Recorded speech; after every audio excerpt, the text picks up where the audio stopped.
কালের সাক্ষী শঙ্করপাশা শাহী মসজিদ বাংলাদেশের নানা প্রান্তে এখনও অনেক প্রাচীন স্থাপনা সগৌরবে দাঁড়িয়ে আছে। সেসবের মধ্যে মসজিদের সংখ্যা বেশি। দুর্ভাগ্য এবং হতাশার কথা হলো, সেসব মসজিদের ইতিহাস আমরা অধিকাংশই জানি না। জানার মতো তেমন আর্কাইভ কিংবা তথ্যসম্মত পুস্তকাদিও দুর্লভ। কিছু কিছু মসজিদ আছে যেগুলো নিয়ে স্বল্প বিস্তর গবেষণা আলোচনা হলেও অধিকাংশ মসজিদ নিয়ে তেমন গবেষণা কিংবা অনুসন্ধান হয় না। অথচ বাংলাদেশের গ্রাম বাংলায় অনেক জায়গায় এখনও কত প্রাচীন স্থাপনা ইতিহাসে সাক্ষী হয়ে মাথা উঁচু করে দাঁড়িয়ে আছে। শঙ্করপাশা শাহে জামে মসজিদ তেমনই একটি প্রাচীন মসজিদ। অবস্থান: ভ্রমণপ্রিয় মানুষের প্রিয় জেলা হবিগঞ্জের বুকে অবস্থিত 500 বছরের পুরনো ঐতিহ্যবাহী এই মসজিদ স্থাপত্য শিল্পের অন্যতম নিদর্শন। কালের সাক্ষী এই মসজিদটি হবিগঞ্জ সদর উপজেলার উচাউল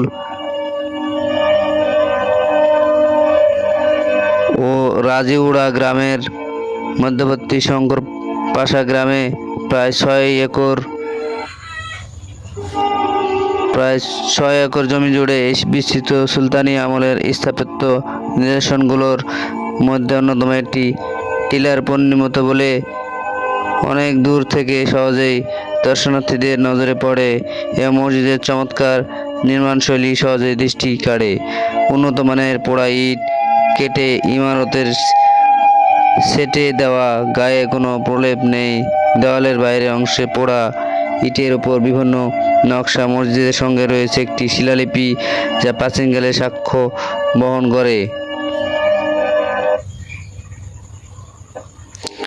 বিভিন্ন নামে নামকরণ: মসজিদটি লাল রঙের বলে অনেক লাল মসজিদও বলে থাকেন, আবার টিলার উপর বলে কেউ কেউ টিলা মসজিদ বলেন। দুটি মিলিয়ে লাল টিলা মসজিদও বলা হয়। তবে যে নামে ডাকা হোক, সবাই খুব সহজেই মসজিদটিকে চিনতে পারেন। তবে স্থানীয়রা এই মসজিদটিকে গায়েবী মসজিদ বলে ডাকে। নকশা: মসজিদের নকশা ইটের বৈচিত্র্যময় গাঁথনি দৃষ্টি কাড়ে সবার। মসজিদটি এক গম্বুজের সুলতানি আমলের বর্গাকার। এই মসজিদের দেওয়ালের দৈর্ঘ্য 21 ফুট 5 ইঞ্চি, এর সামনে 5 ফুট 4 ইঞ্চি প্রশস্ত বারান্দা। মসজিদের 4টি কোণে রয়েছে 4টি অষ্টভুজাকৃতির বুরুজ। উত্তর ও দক্ষিণ দিকের দেওয়ালে একই রকম বুরুজ রয়েছে। মসজিদের পূর্ব দিকে সদরে রয়েছে খাজ আর খিলান সেবিত 3টি প্রবেশপথ। মধ্যবর্তী প্রবেশপথটি অন্য 2 প্রবেশপথের সাথে এবং থেকে প্রশস্ত উঁচু। মসজিদের উত্তর দক্ষিণ পাশে আছে বারান্দা। নির্মাণের ইতিহাস: উৎকীর্ণ শিলালিপি থেকে জানা যায়, প্রায় 1513 সালে নির্মাণ কাজ সমাপ্ত হওয়া এই মসজিদটি নির্মাণ করেন সুলতান আলাউদ্দিন হোসেন শাহের প্রশাসনিক কর্মকর্তা মজলিস আমিন।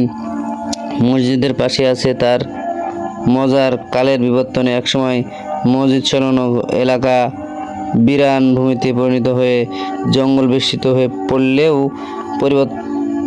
পরবর্তীকালে এলাকায় জনবসতি গড়ে উঠলে জঙ্গলে আবাদ করতে গিয়ে বের হয়ে আসে মসজিদটি। প্রিয় দর্শক, আসসালামু আলাইকুম। ভালো লাগলে সাবস্ক্রাইব করবেন।